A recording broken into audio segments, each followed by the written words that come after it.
the first single from that album, Lay You Down Easy. So this Yeah, features Sean global Paul. superstar Sean Paul. I Yeah, remember seeing the music video for the first time being like, holy shit, they got Sean Paul. Like, this is so yeah. crazy. So I'm going to ask you about him in a second, but I want to share the success of the song. So the song goes platinum in Canada and gold in Poland. So, man, you got to show some love to Poland. And Golden then Poland. gold in Jeez. Poland, and then it went to number one on the reggae charts in the US, number two in Brazil, and number three in Canada. So my two questions are: one, how did the opportunity present itself to work with Sean Paul, and what was it like working with him? But then also, how good did it feel to have that success with the first single off a new album? Okay. Yeah. So, I'm just going to be answer that totally factually. Like Charles thought it would be a good idea to have Sean Paul on the song, and we just hired him to be on the song. You most Okay, featured Charles sounds like the like man, so I think I yeah, well, agree with you for those with power plays, for the yeah. power plays, right? At the time, he was Pitbull's manager, right? And that's why Pitbull had all Oh those radio wow. hits.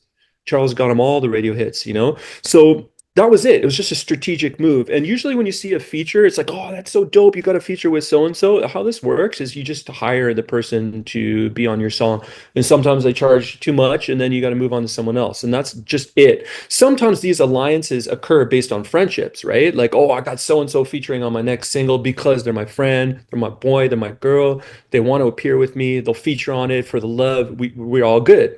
But that's not par for the course. Usually it's like, what would be dope on this record?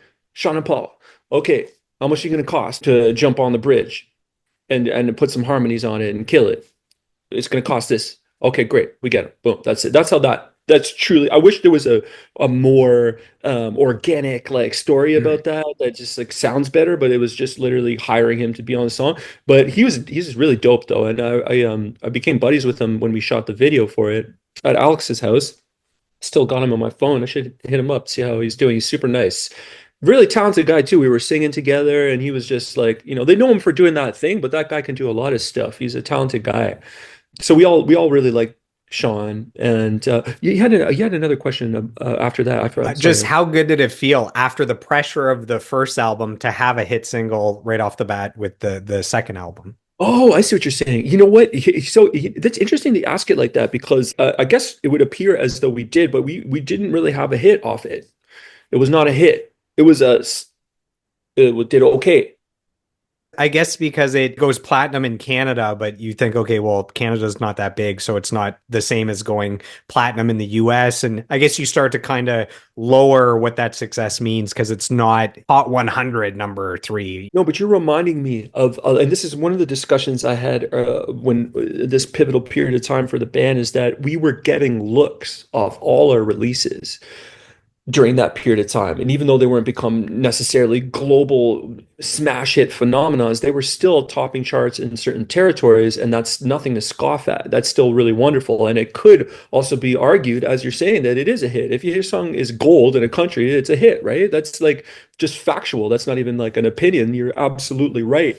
But I'm then incorrect when I say that it wasn't because I was kind of then veering to the other mentality we had where well it just isn't compared to the success of Rude. Also, it's just it has to do with label investment. How much money they put into a song, its promotion, like its marketing budget, bro, to radio stations, a marketing budget for shooting a music video, marketing budget for promotional materials of other sorts, right? If that budget exceeds how much money comes in, even if the song does relatively well in a particular area, it's not necessarily looked at as a win. You have to like make more than you put out on it. And I think maybe what we were seeing was actually album two was still okay. By album three, that started happening to an even greater extent. The difference between outgoing money and incoming money. But yeah, man, I was still so happy that we released that song, and I was actually proud of that whole album. Yeah, that album as well. I played a ton, and I think it's just as solid as the one before it. There's two more singles on it, Red Dress and No Regrets.